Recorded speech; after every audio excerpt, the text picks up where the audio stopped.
జనతా పార్టీలో మొదటి నుంచి కూడా పార్టీనే నమ్ముకొని పార్టీ కోసం అహర్నిశలు కష్టపడుతున్నటువంటి కార్యకర్త.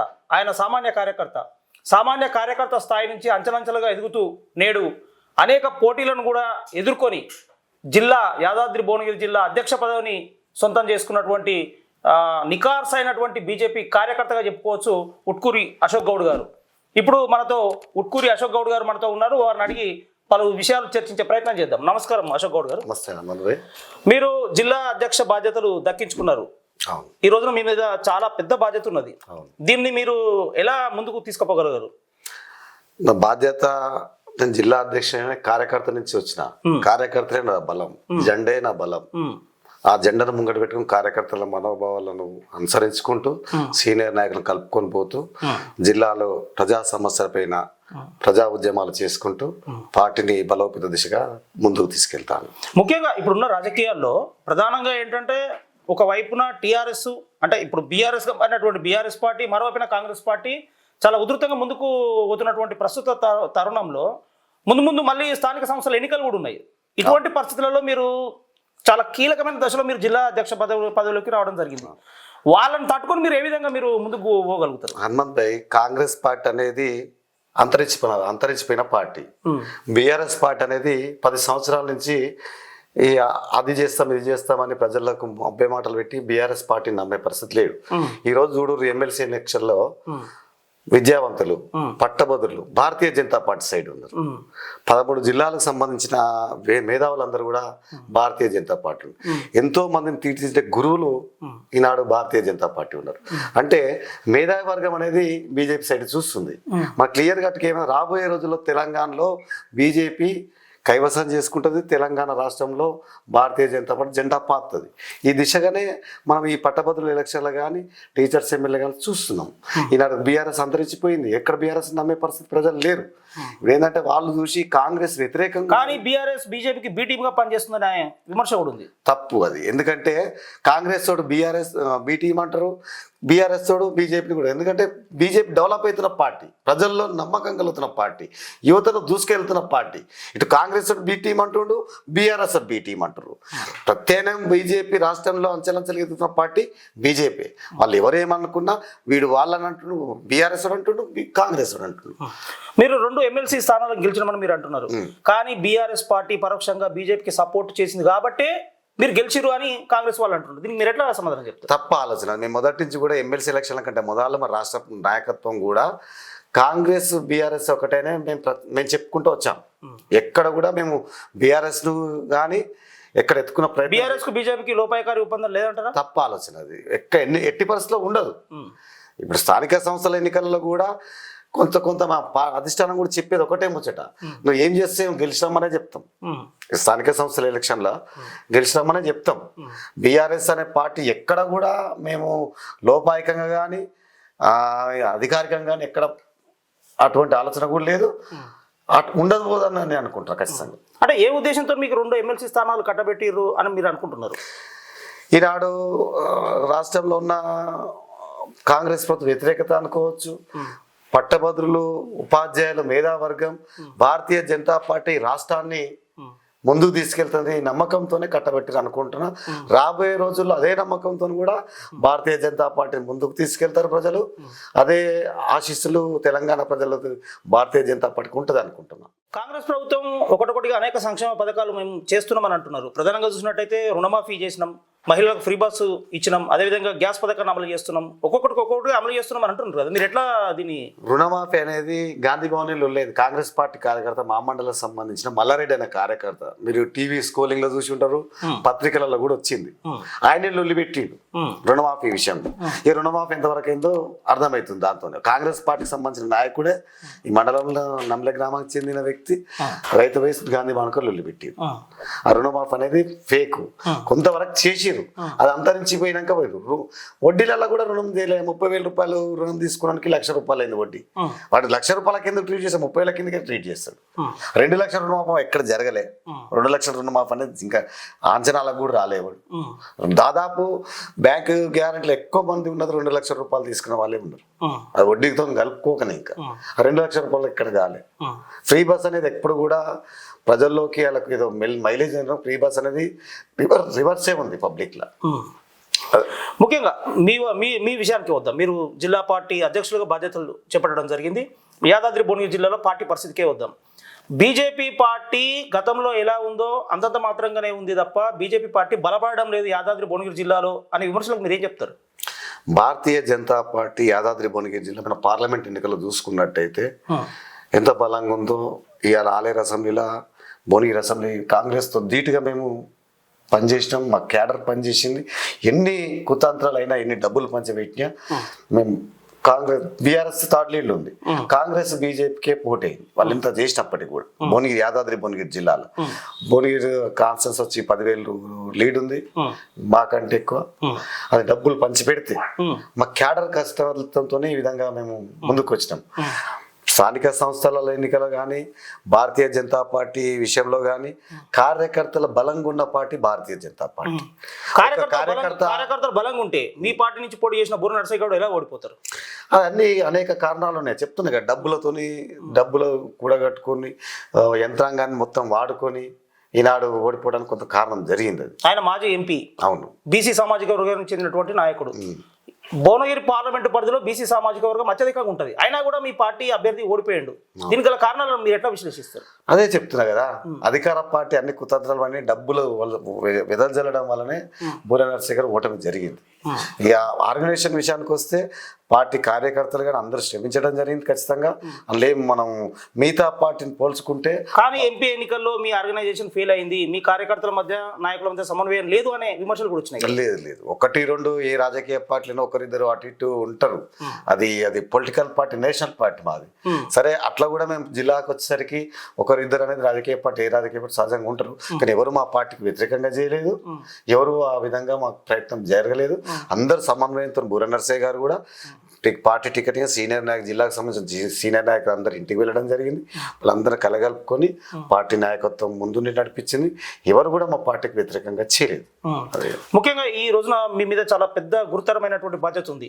తెలంగాణ రాష్ట్రంలో యాదాద్రి భువనగిరి జిల్లా అంటే ఒక ప్రత్యేకత ఉంది.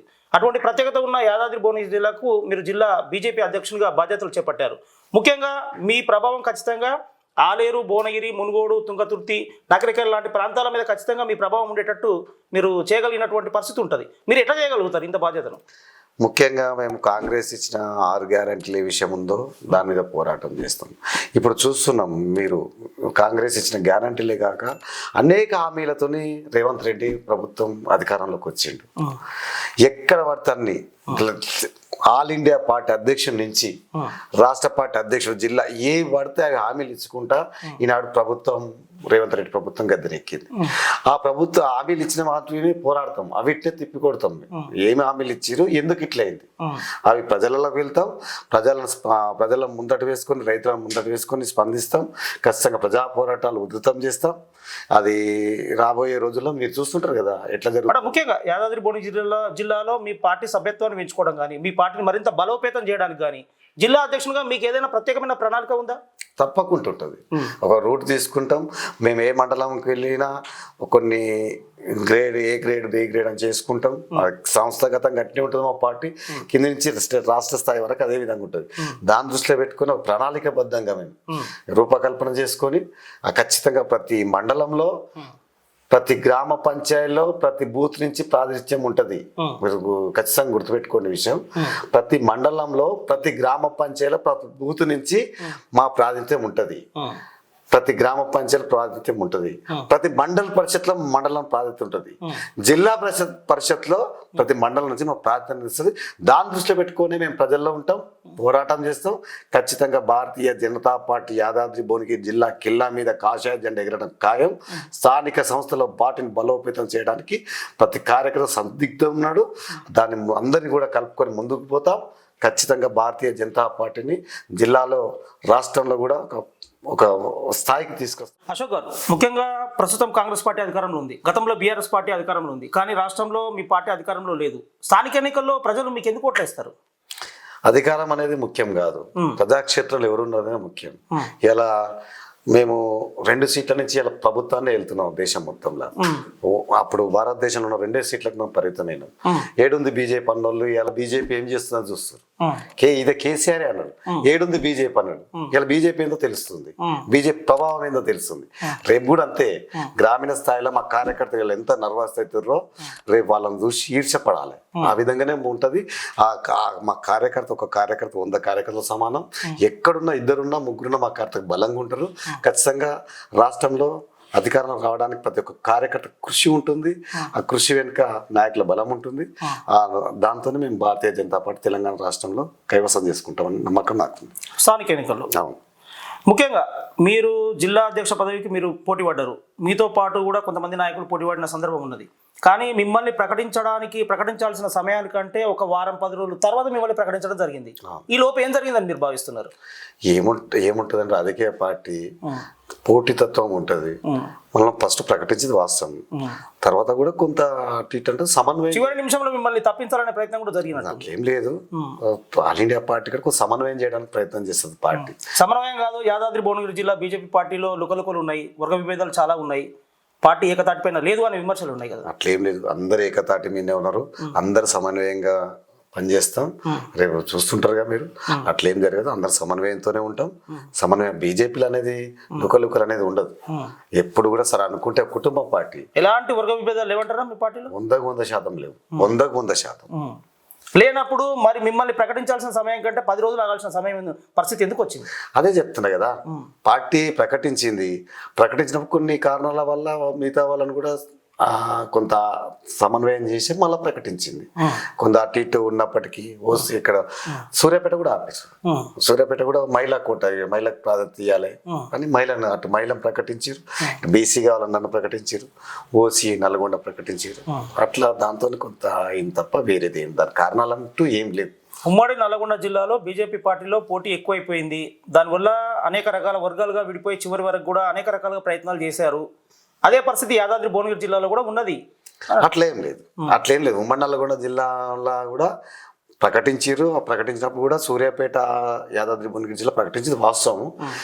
అది ప్రకటించగానే అఫీషియల్గా ప్రకటించారు. ఇది కొద్దిగా ఆపింది మీరు అన్నది వాస్తవం, మేము కాదంటలేము. ఆ రిజర్వేషన్ ప్రకారం కొంత బీసీలకు కూడా అవకాశం ఇవ్వాలి, మహిళలకు అవకాశం ఇవ్వనే రేంజ్లో చేసిరు తప్ప వేరే ఉద్దేశం లేదండి. ఎవరో నాయకులు చెప్తే ఆపిరు అనేది కాదు. బీజేపీ జిల్లా అధ్యక్షునిగా మున్ముందు చేసే కార్యక్రమాలలో పార్టీలో ఉన్నటువంటి అసంతృప్త వర్గాలను, మీ వ్యతిరేక వర్గాలను ఎలా కలుపుకొని పోగలుగుతారు? ఫస్ట్ నాకు వ్యతిరేక వర్గం అంటూ లేదు. ఎందుకంటే నేను కార్యకర్త స్థాయి నుంచి వచ్చిన. కార్యకర్త ఎంత విలువిస్తారో భారతీయ జనతా పార్టీ నాయకులకు తెలుసు. కార్యకర్తకు విలువిచ్చే కార్యకర్తను కలుపుకొని పోతా కాబట్టి వ్యతిరేకత వర్గం లేదు. రాజకీయ పార్టీ కాబట్టి కొంత అక్కడక్కడ ఉంది. వాళ్ళందరూ మండల స్థాయిలో సమన్వయం చేసి మా సీనియర్ నాయకులు ఉంటారు, వాళ్ళతో కమిటీ వేసుకుంటాం, ప్రతి మండలం పర్యటిస్తాం, అందరినీ సమన్వయం చేసుకుంటే పార్టీని ముందుకు తీసుకెళ్తాం. అంటే ముఖ్యంగా మీరు ఈ అధ్యక్ష పదవి చేపట్టిన తర్వాత మీకు కొన్ని వర్గాలు కానీ కొంతమంది నాయకులు కానీ మీకు సహకరించే పరిస్థితి లేదు అని కనబడుతున్నది.